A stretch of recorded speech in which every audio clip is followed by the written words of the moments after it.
Subukan mo, kakayanin mo. Kahit na ako tulong ako ng ito.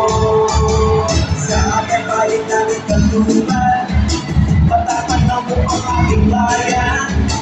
Dapat ay walang kasiyahan, tuloy-tuloy pa ang kakilunanan.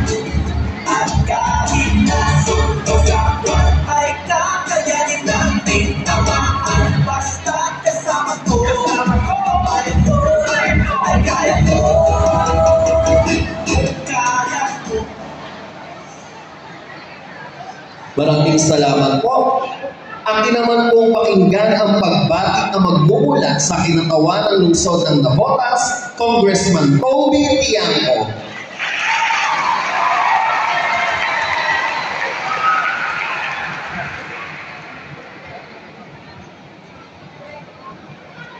Magandang umaga po sa ating pong Principal, Ma'am Melinda Matias, sa ating pong SDS, Sir Benedon Surbano, sa ating PSDS, Ma'am Josephine Tobias, sa ating city officials, Konsehala Liz Lubizan, Konsehala Rochelle Vicencio, Konsehal Migit Naval, Konsehal Aboy